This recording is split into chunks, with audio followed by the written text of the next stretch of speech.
Being home alone as a child feels different than being home alone as an adult. As a child, the house feels bigger, the shadows feel darker, the silence feels alive. In the United States, millions of children are left home alone every day, trusting that locked doors, familiar rooms, and routine are enough to keep them safe. Most of them grow up and forget those quiet hours completely, but some children experience moments so disturbing that they stay with them forever. These are not ghost stories. These are not urban legends. These are true childhood home alone experiences, stories told by people who are adults now, but who still remember exactly how scared they were when they realized they were not alone.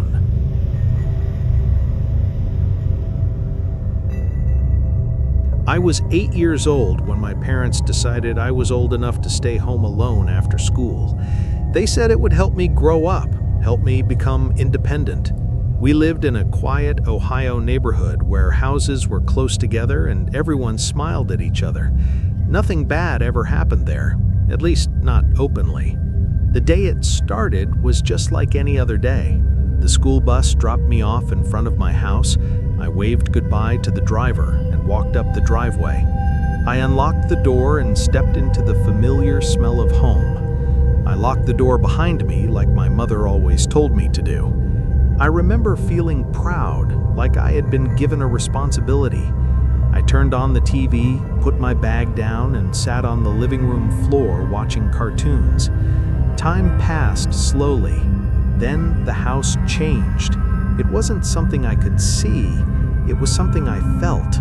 The silence felt heavier, thicker, like the air itself was holding its breath. That's when I heard a sound coming from the basement.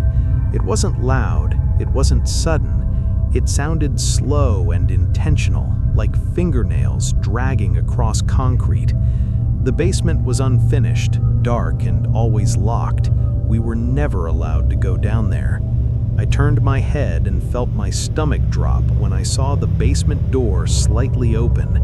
I knew it had been closed. The light inside the basement was on, even though I didn't know where the switch was. A strange smell drifted upstairs, damp, rotten, metallic. I tried to convince myself it was nothing. Maybe my dad forgot to close the door. Maybe pipes were making noise. But then the door creaked open a little wider. The sound stopped completely. That silence was worse than the noise. It felt like whatever was down there was listening to me. I stood frozen, staring into the darkness, imagining someone standing just out of sight. Panic finally took over. I grabbed the nearest thing I could find and ran out of the house barefoot, not stopping until I reached my neighbor's porch. When my parents came home and police searched the basement, they found muddy footprints, old food wrappers, and a broken window hidden behind bushes. Someone had been living there for days, maybe longer. They never caught him. Even now, I still wonder how long he stood behind that door, listening to me laugh, waiting.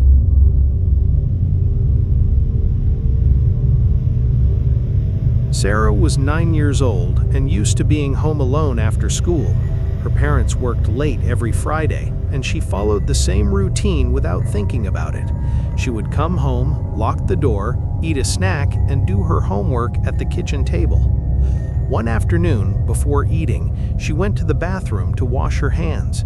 She stood in front of the mirror, staring at her reflection. At first, everything was normal. Then she noticed something small that made her uneasy. When she moved her hand, her reflection followed, but not instantly. It was delayed, just slightly. She laughed nervously, telling herself she was tired. She smiled at her reflection. The reflection smiled back, but slower, wider, and wrong. Her heart began to race when she realized the eyes in the mirror weren't following her movements anymore. They were staring past her, focused on something behind her. She turned around quickly, expecting to see someone standing there. The bathroom was empty. When she looked back at the mirror, everything was normal again. She backed away and left the bathroom, trying to calm herself. That night, her parents found muddy handprints on the outside of the bathroom window. Police later confirmed that a man had been hiding on the roof and watching her through the glass for weeks. Sarah never trusted mirrors again because sometimes the reflection isn't what's watching you, it's what's behind you.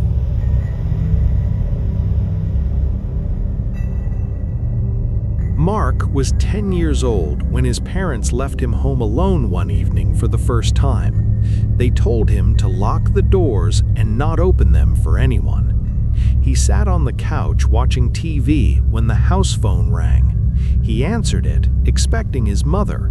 Instead, there was heavy breathing on the other end. Before he could hang up, a voice whispered his name. His heart dropped. He slammed the phone down and ran to his bedroom, locking the door behind him. Minutes passed in silence. Then the phone rang again. This time, the voice was calm. It described what Mark was wearing and told him not to look behind the bedroom door. When police arrived, they discovered the call was coming from another phone inside the house.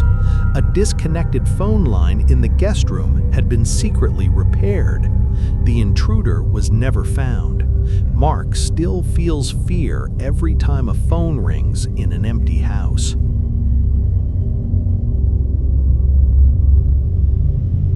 Emily was 7 years old when she was left home alone in her New York apartment for less than an hour. She was watching TV when she heard breathing coming from her bedroom closet. At first, she thought it was her imagination, but the sound didn't stop. Slowly, she opened the closet door and saw shoes she didn't recognize.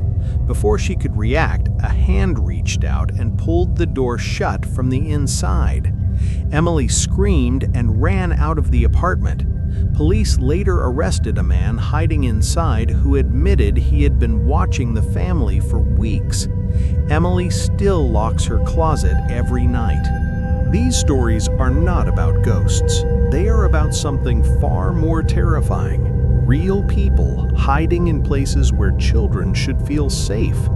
Being home alone isn't always freedom. Sometimes it's the moment you realize how thin the line is between safety and danger.